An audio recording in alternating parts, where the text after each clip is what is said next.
Shalom, shalom, chers bien-aimés dans le Seigneur. J'espère que vous allez très bien. Que la grâce du Seigneur soit avec vous. Dans le nom puissant de Jésus-Christ de Nazareth. Alors, ce dimanche, nous allons partager encore une parole. Comme vous le savez, la parole, c'est le pain de vie. L'homme ne vivra pas seulement de pain, mais de toute parole qui sort de la bouche de Dieu. Alors je déclare et je décrète dans le nom suprême de Jésus que cette parole donnera vie à chacun au nom suprême de Jésus-Christ de Nazareth. Mettez votre main sur votre cœur, nous allons prier afin de préparer notre cœur à la parole, afin que comme une semence, cette parole puisse trouver place dans notre cœur, germer et porter des fruits en abondance. Mettez votre main dans votre cœur, nous allons prier. Père, au nom suprême de Jésus-Christ, je te prie. Je te magnifie, je te glorifie, je te célèbre pour la vie de ces bien-aimés, pour ma propre vie, et je te bénis pour nous avoir rassemblés autour de ta parole en ce moment. Père Tout-Puissant, pendant, Père, que je vais partager ces paroles, Père, que ton Esprit Saint soit puissamment au contrôle de ma personne, Seigneur. Parle au travers de ma bouche, Seigneur, à ton peuple. Touche des cœurs, change des cœurs, ô Éternel des armées, ô Père éternel des armées, des signes et des prodiges. Par ton Esprit Saint, confirme, Seigneur, la véracité de ta parole, ô Éternel des armées, à travers des signes et des prodiges. Que des délivrances s'opèrent, que des miracles s'opèrent, que des guérisons s'opèrent, ô Éternel des armées, par la puissance qui accompagne ta parole, ô Seigneur. Que l'ange de la parole opère, Seigneur, des miracles dans la vie de chacun d'entre nous. Au nom suprême de Jésus. Dispose, Seigneur, par ton Saint-Esprit, notre cœur à la réception de la semence de ta parole, ô Éternel. Afin, Seigneur, que cette parole, Yahvé, puisse trouver place dans notre cœur, germer et porter des fruits en abondance dans nos vies. Au nom suprême de Jésus-Christ de Nazareth.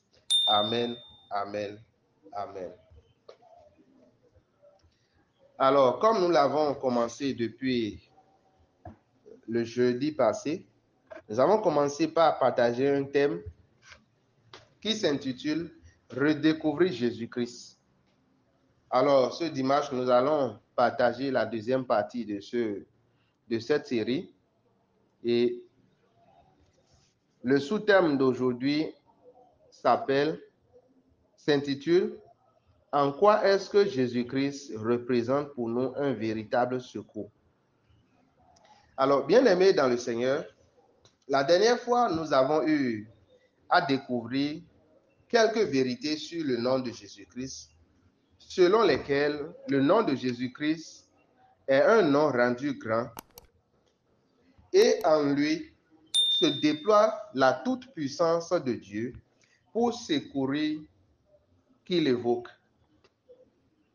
Et nous avons vu que pour bénéficier de ce secours, il faut commencer par prendre conscience du côté sacré de ce nom, de le sanctifier dans son cœur. Ainsi, à tout moment que nous évoquerons ce nom, nous verrons tout genou fléchi et toute langue confesser que Jésus-Christ est Seigneur à la gloire de Dieu le Père. Aujourd'hui, nous allons progresser dans la série et découvrir en quoi est-ce que Jésus-Christ représente pour nous un véritable secours, pour nous et pour l'humanité. Pour décortiquer ce sujet, nous allons le faire suivant plusieurs points.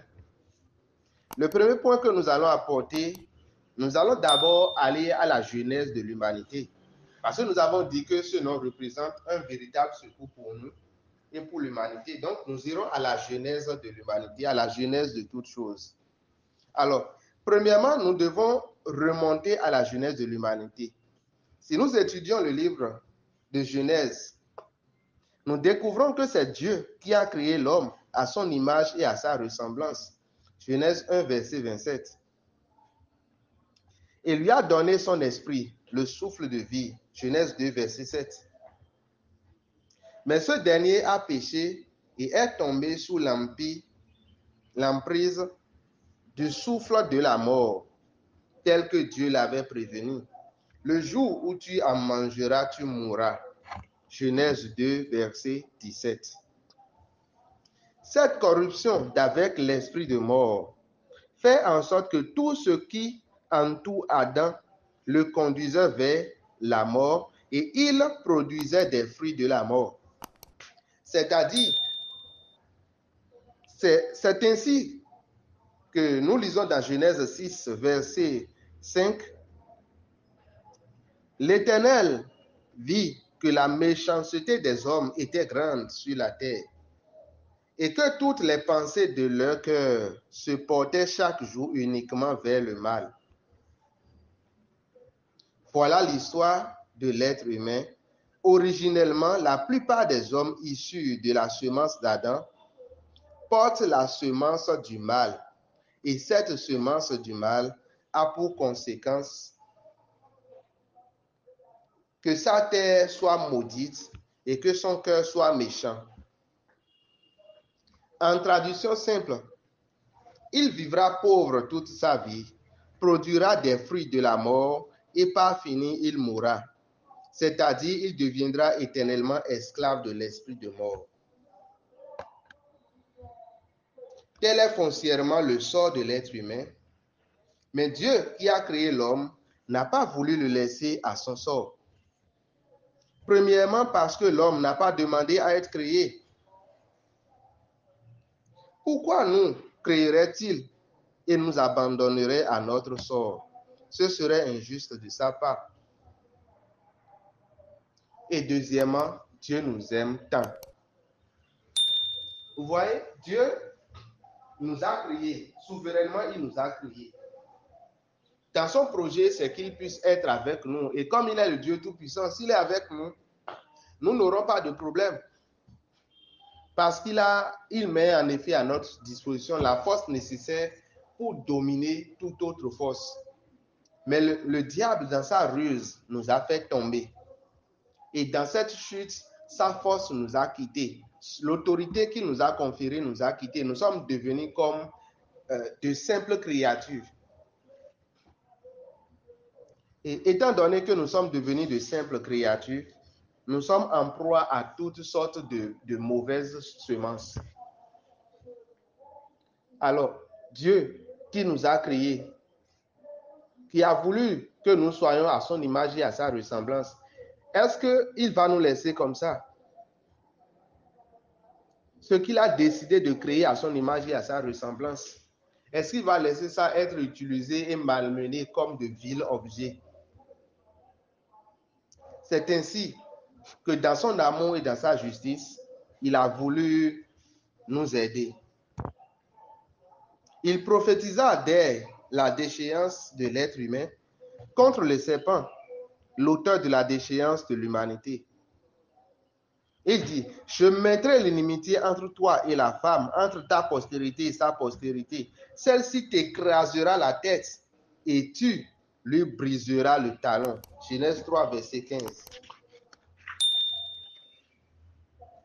Si nous étudions ce passage, nous voyons que celui qui écrase la tête du serpent, c'est la postérité de la femme. Là, c'est une personne. Et cette personne, ce n'est rien d'autre que Jésus-Christ lui-même. Jésus-Christ de Nazareth. Il est la postérité de la femme. C'est ainsi que, sans la participation d'un homme, Marie a conçu, la Vierge a conçu et a mis au monde un homme, un fils pour les hommes. Donc, la postérité de la femme est venue telle que la prophétie l'a dit. Et la deuxième chose que nous voyons dans ce passage, c'est que ce qu'il a appelé, c'est qu'il est appelé, cette postérité de la femme est appelée à écraser la tête du serpent. Et si nous regardons et nous étudions un peu ce qu'on appelle la tête, c'est le lieu de la réflexion et des décisions. La tête, c'est la manière d'interpréter ce qu'on voit, ce qu'on entend. La tête, c'est le genre de parole qui sort de notre bouche. Ce qui veut tout simplement dire que Jésus-Christ, grâce à Jésus-Christ, nous pouvons en effet voir tel que Dieu voudrait que nous voyions. Nous pourrions en effet réfléchir tel que Dieu voudrait que nous réfléchissions. Nous pourrions en effet sortir des paroles telles que Dieu voudrait que nous les sortions. Grâce à Jésus-Christ, vous savez, nous avons plein de pensées négatives qui traversent notre tête. Et il y a plein de situations qui peuvent se dérouler dans notre vie et nous pouvons donner des mauvaises interprétations à ces situations. Dans la pensée de Dieu, il dit que le pauvre dit que je suis riche, que le malade dit que je suis guéri. Mais dans notre pensée adamique, dans notre pensée humaine, vile et chassée, séparée de la gloire de Dieu, celui qui est malade continue de confesser qu'il est malade. Et celui qui est pauvre continue de s'apitoyer sur son sort dans sa pauvreté. Il mène des réflexions et dans sa réflexion, il ne se voit pas plus grand qu'une fortune de 1 million. Il ne se voit pas plus grand qu'une maison d'une chambre salon. Il ne se voit pas plus grand qu'un demi-parcelle. C'est dans sa réflexion humaine ça. Alors que dans la réflexion de Dieu, il y a infiniment grand, il y a une grandeur infiniment grande que nous pouvons saisir. Alors, grâce à Jésus, nous pouvons voir en effet au-delà de ces perceptions humaines et nous pouvons voir grand. Nous pouvons voir grand grâce à Jésus. La réflexion, la manière de voir qui n'était qu'une manière de voir d'un être humain séparé de la gloire de Dieu. Nous pouvons changer cette manière de voir et nous pouvons commencer par voir autrement. Écraser la tête du serpent. Nous pouvons prendre de meilleures décisions. Quand quelqu'un nous cherche querelle et nous avons toutes les raisons de nous mettre en colère et d'exercer de la vengeance, avec la réflexion de Jésus, nous pouvons tout simplement pardonner. Avec la manière de voir de Jésus, nous pouvons tout simplement pardonner et continuer notre chemin. La manière de voir du Seigneur Jésus prime dans notre vie sur la manière de voir de l'être humain séparé de la gloire de Dieu. C'est le travail, l'une des choses que Jésus est venu accomplir dans notre vie en tant qu'être humain. Écraser la tête du serpent. La ruse, la colère, l'ivrerie, la prostitution.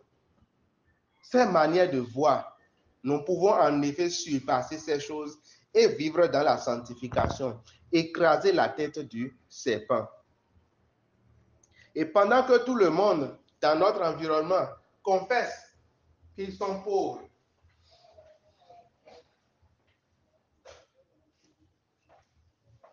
pendant que tout le monde dans notre environnement confesse qu'ils sont malades, confesse que si Dieu pouvait faire, ils vont seulement trouver 1 million, c'est que, ouais, ils ont fait fortune. Et bien, dans la réflexion de Jésus-Christ, nous surpassons ces limitations-là. Et nous voyons au-delà de l'argent.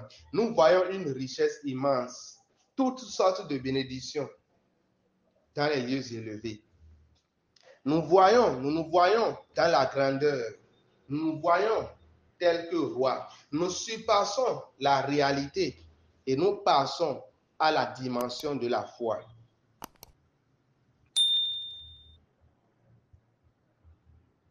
C'est ici que vient Jésus-Christ. Ce qui nous conduit au deuxième point de notre enseignement, c'est que Jésus-Christ est l'accomplissement de cette prophétie divine, de la Genèse et l'expression de l'amour et de la justice de Dieu envers les humains. Car Dieu a tant aimé le monde qu'il a donné son Fils unique afin que quiconque croit en lui ne périsse point, mais qu'il ait la vie éternelle, l'amour et la justice. Jean 3, verset 16. En effet, l'arrivée de Jésus-Christ sur terre répond au problème fondamental de l'humanité. Avec Jésus, l'homme n'est plus en proie à la méchanceté de son cœur. Je vous donnerai un cœur nouveau et je mettrai en vous un esprit nouveau. J'ôterai de votre corps le cœur de pierre et je vous donnerai un cœur de chair. Telle est la parole de l'Éternel. Dans Ézéchiel 36, verset 26. Avec Jésus-Christ, nous avons en effet un cœur nouveau. Nous avons en effet un cœur nouveau. Le cœur dur qui n'arrivait pas à pardonner. Le cœur dur qui se mettait vite en colère. Le cœur dur qui s'adonnait à l'ivrerie, à la prostitution. Nous sommes séparés de ce genre de cœur et nous avons un cœur nouveau. Je déclare dans le nom suprême de Jésus que toi qui m'écoutes en ce moment, tu reçois un cœur nouveau au nom suprême de Jésus-Christ de Nazareth.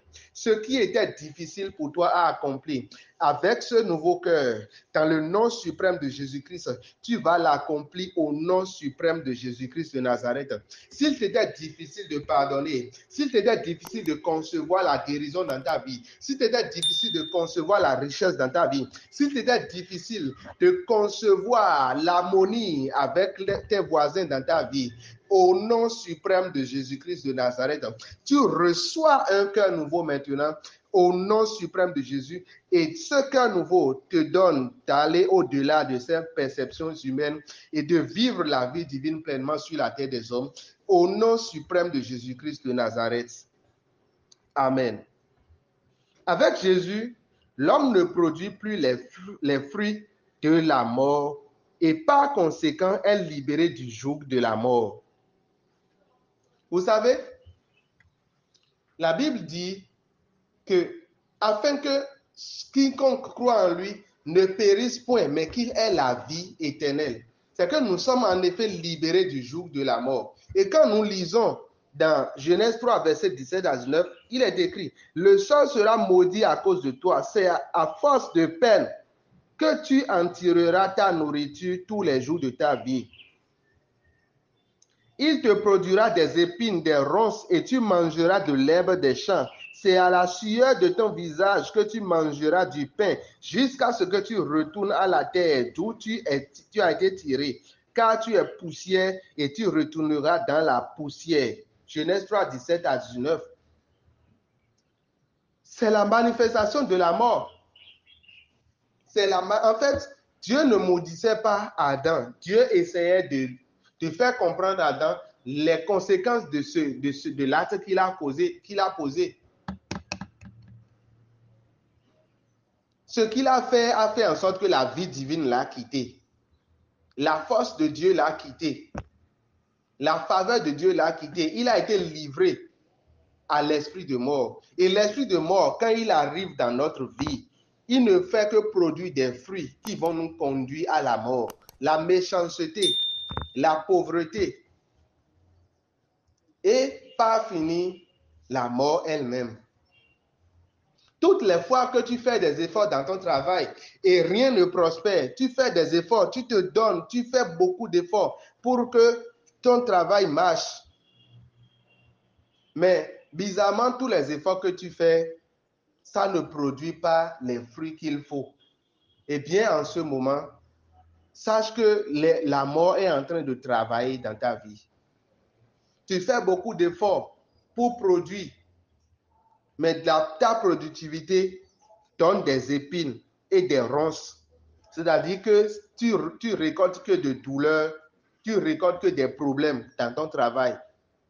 Tu ne jouis pas réellement. Tu travailles comme un éléphant et tu manges comme la fourmi. Amen. Quand tu es dans ce cas, il faut savoir en effet que l'esprit de mort est en train de travailler dans ta vie. Mais je déclare et je décrète, comme tu es exposé à la parole de l'Éternel en ce moment, la Bible dit que sa parole est la vie. Il a dit, je suis la résurrection. Tu reçois la vie, Zoé, au nom suprême de Jésus-Christ de Nazareth.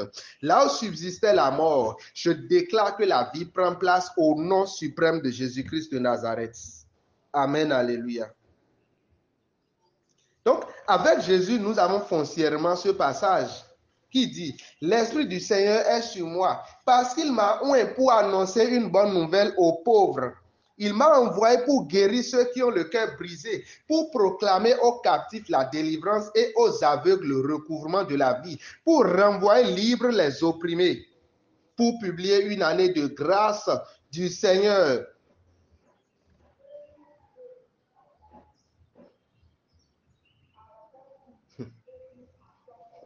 Ça, c'est profond.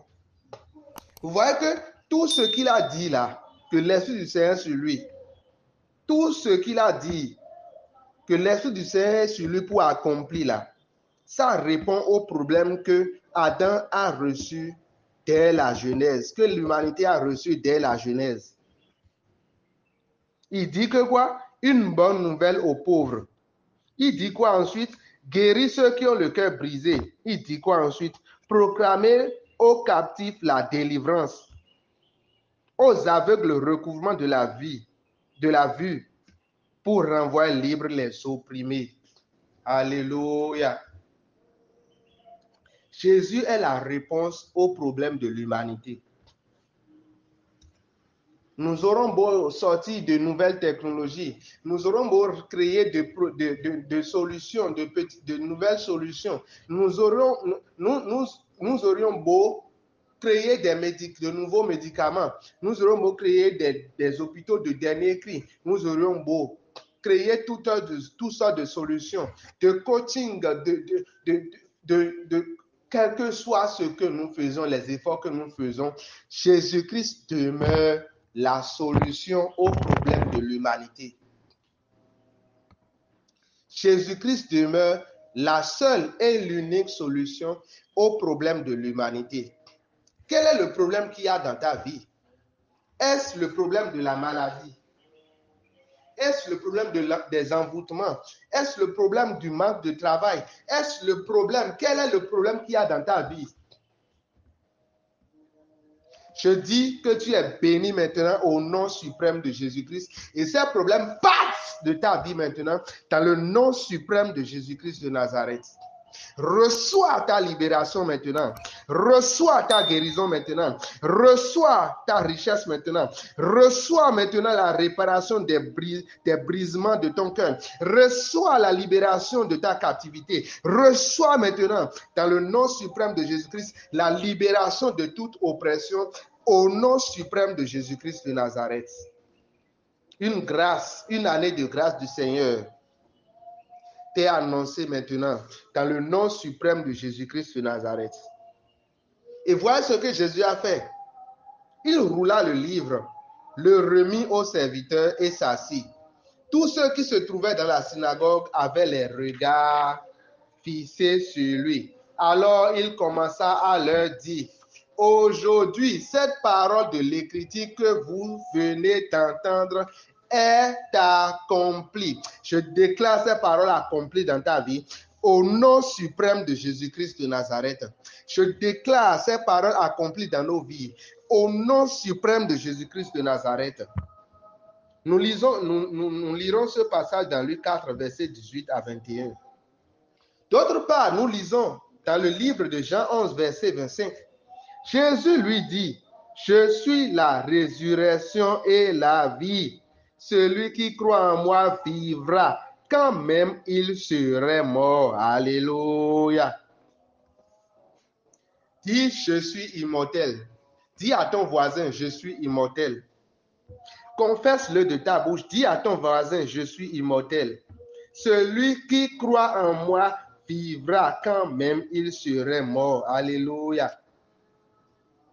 De même, nous lisons dans Romains 8, verset 2, du moins. Romains 8, verset 2. En effet, la loi de l'esprit de vie en Jésus-Christ m'a affranchi de la loi du péché et de la mort. Je déclare que la vie rentre dans tes activités à partir de maintenant. Au nom suprême de Jésus-Christ de Nazareth, la vie rentre en toi et chasse toute œuvre qui veut te conduire à la mort. Au nom suprême de Jésus-Christ de Nazareth, car la loi de l'esprit de vie en Jésus-Christ t'affranchit maintenant de la loi du péché et de la mort. Au nom suprême de Jésus-Christ de Nazareth. Reçois cette grâce maintenant au nom puissant de Jésus. Bien-aimé, La conséquence directe de ces vérités sur la personne de Jésus-Christ, sur l'humanité et sur la vie de chacun d'entre nous, c'est que grâce à son avènement, nous pouvons être libérés des œuvres qui nous conduisaient à la mort et porter des fruits de la vie, c'est-à-dire vivre sain physiquement et moralement sur la terre. Bien-aimés, nous pouvons être riches et sains. Nous sommes appelés, c'est-à-dire que quoi? Nous pouvons en effet vivre physiquement et moralement sains sur la terre. Vivre sain physiquement, c'est que nous sommes en bonne santé. Il n'y a aucune maladie qui nous domine, qui nous surpasse jusqu'à nous conduire à la mort. Non, nous vivons physiquement sains. Et moralement, nous ne vivons pas sous la dépression, mais nous ne vivons pas sous la colère, nous ne vivons pas sous les rancunes, mais nous sommes libérés, nous vivons dans la joie, la paix, l'amour sur la terre. Et deuxième conséquence directe, c'est que nous pouvons vivre surabondamment riches sur la terre. Oui, la richesse est l'une des conséquences de la nouvelle naissance. Quand Jésus est dans notre vie, la Bible dit qu'il a fait de nous des rois et des sacrificateurs. Donc, quand nous sacrifions de nos mauvais comportements, nos mauvais caractères, nous sacrifions notre colère, notre haine, notre rancune, nous sacrifions tous ces caractères moraux